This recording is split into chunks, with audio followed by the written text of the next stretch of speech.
Do you struggle with chronic cough, wheezing, or breathlessness? What if ancient wisdom could help your lungs naturally, reducing that mucus, improving your airflow, and restoring that vitality? Namaste and welcome back to my channel. In this video, I'm diving into the Ayurvedic perspective on respiratory health, one that goes far beyond the lungs and connects breath, digestion, and life energy. Now let's explore the Pranavaha Srotas, the channels of Prana, and Ama, Tejas, and Ojas. So stay with me until the end of this video to get to know all of these. In Ayurveda, respiratory health is governed by Pranavaha Srotas, the integrated respiratory channels that carry the life energy throughout your body.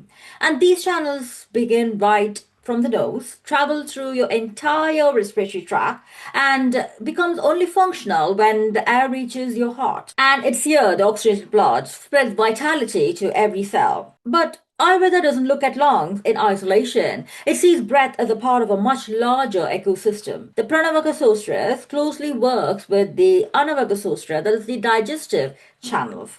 This connection is powerful. The breath kindles the Agni, that is the digestive fire. And just as the healthy digestion nourishes the body, healthy breath transforms the nourishment into pure vitality. Ayurveda describes Pranavaha Srotas into three key ways: its roots, its opening, and its pathway. The root, or the moola, lies in the left side of the heart and the gastrointestinal tract. This reflects a deep truth: your respiratory health depends on your digestive health. The opening, called mucus is the nose, the sacred gateway through which life-giving air enters your body. And the entire pathway includes nasal passages, throat, bronchi, bronchioles, and alveoli, eventually returning to the heart, where the oxygen-rich blood is circulated to all tissues. So Ayurveda teaches us something profound. The lung and the guts are partners. Strong digestion supports healthy breathing, and balanced breath supports strong digestion. When these systems align, prana flows freely and body thrives. Now let me introduce to you to the concept of doshas in Ayurveda. Doshas are mind-body energy principles that governs your health. To keep it simple, the Vata dosha has two elements, air and ether, that moves us. And Pitta dosha have fire and water element that transforms us. And Kapha dosha, the earth and water element that stabilize us. When these doshas go out of balance, Pranavaha Srotas is disturbed, and this leads to a chronic respiratory disease. The common symptoms are when your respiratory channels gets blocked due to imbalance in doshas: wheezing, chest tightness, shortness of breath, cough, runny nose, or sore throat. According to your constituent type, that is your dosha type, if you have a predominant Vata constituent, then you might have dryness, wheezing, restricted airflow, dry cough, painful throat, nose, or trachea, and constrictions in your airway, the bronchial constrictions, and scanty white mucus. Now, if you have a Pitta dominant dosha, then if you have an inflammation in your respiratory channels, from the nose to the throat and trachea, and your breath might feel very hot or warm, and you might have a yellow-green mucus, or sometimes foul-smelling mucus. You might feel feverish, feeling like always on a fire. If your body type has a dominant Kapha dosha, then you might have frequent congestions and heavy sticky mucus, swelling, edema, loss of smell, dull chest pain, and polyps in your nose. People often present with mixed dosha aggravations. Now, I'm going to guide you to understand your breath and what predominant dosha types you are. So, are you ready? Now, take a position and become aware of your breath and ask the question: is it fast, irregular, shallow? Your breath. So, if your breath is fast, irregular, shallow, it might be a Vata predominant. If your breath is feeling burning, it's warm, then it is a Pitta dominant. And if your breath is heavy, slow, congested, then you might be a Kapha dominant. You might have a question: what aggravates your Pranavaha Srotas? There are three major factors. One is environmental, lifestyle, and emotional. I'm going to go through those things. The environmental might be, as you can understand, due to air pollution, chemicals, smoke, allergens, dryness, extreme cold, or extreme weathers.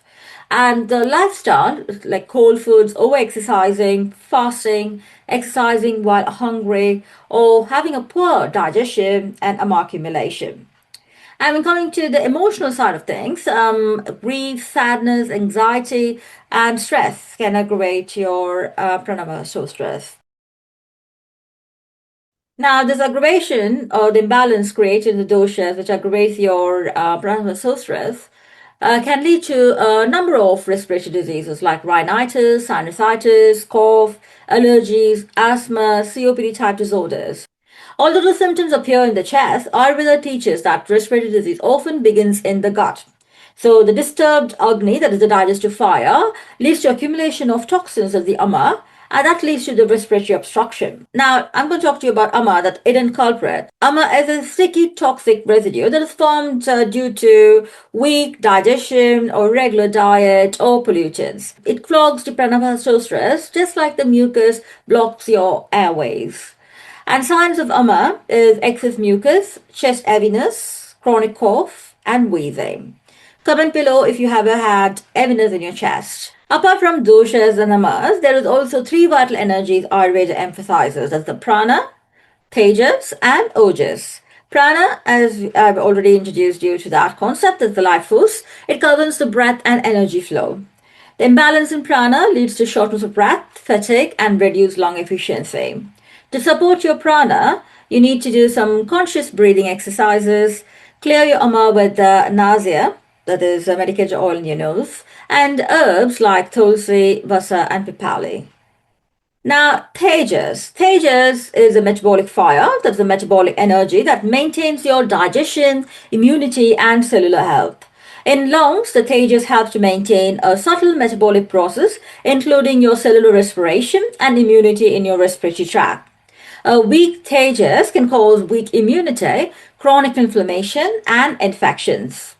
Excess pitta may overactivate your tejas, causing that irritation or inflammation in your airways. To support tejas, consume warm digestible foods and spices like turmeric, ginger, black pepper. Avoid cold, heavy mucus producing foods that reduce the tejas.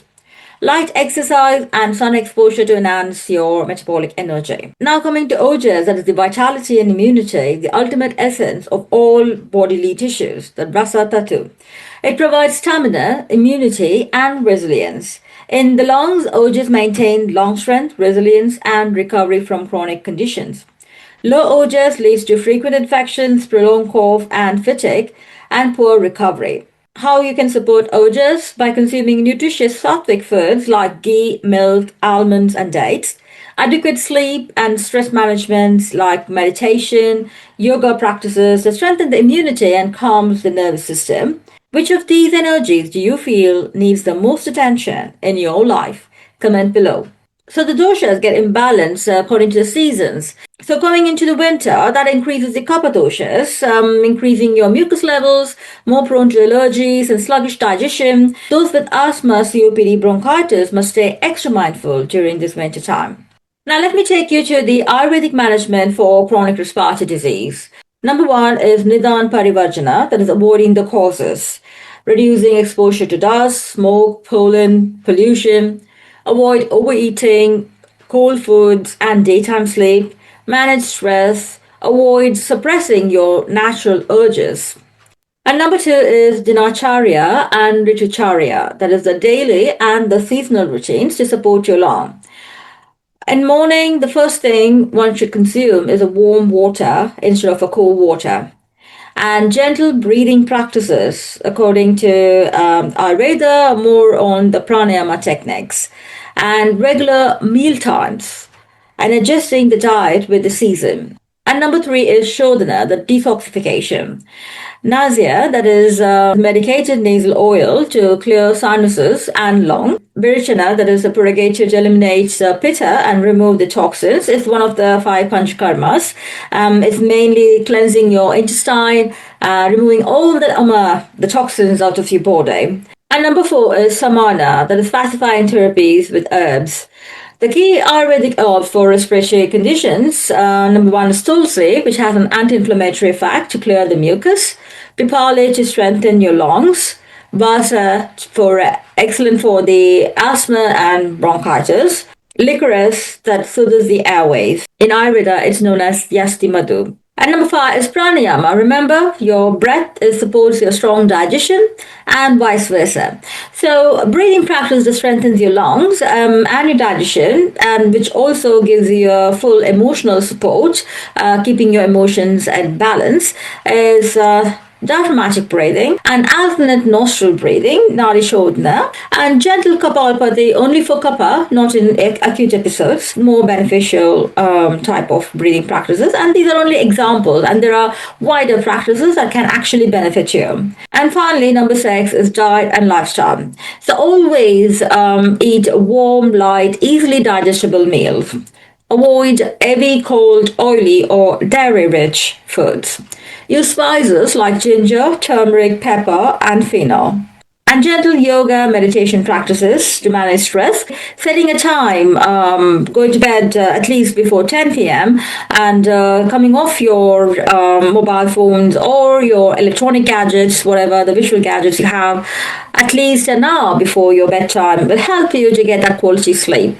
Research shows that Ayurvedic therapies can reduce airway inflammation, improve lung function, and enhance the quality of life in people with asthma and COPD. So, addressing Ama, supporting Prana, Tejas, and Ojas aligns perfectly complementing that modern pulmonary rehabilitation, nothing but the lung rehabilitation for a holistic mind-body approach.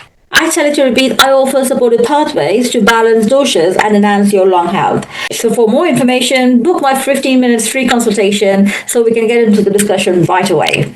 Maintaining balanced doshas, especially in the Kapha season, prevents respiratory issues, allergies, and congestion. Ayurveda offers a gentle yet a powerful pathway to clear your Ama and strengthen your Pranavaha Srotas and support the healthy breathing. These methods complement, does not replace your current medical care. If you need help in understanding your constitutions or to navigate the seasonal changes, I'm here to support your journey. Breathe fully, live lightly, heal naturally. Until my next video, as usual, stay curious, stay healthy. Signing off, Devi Sundar.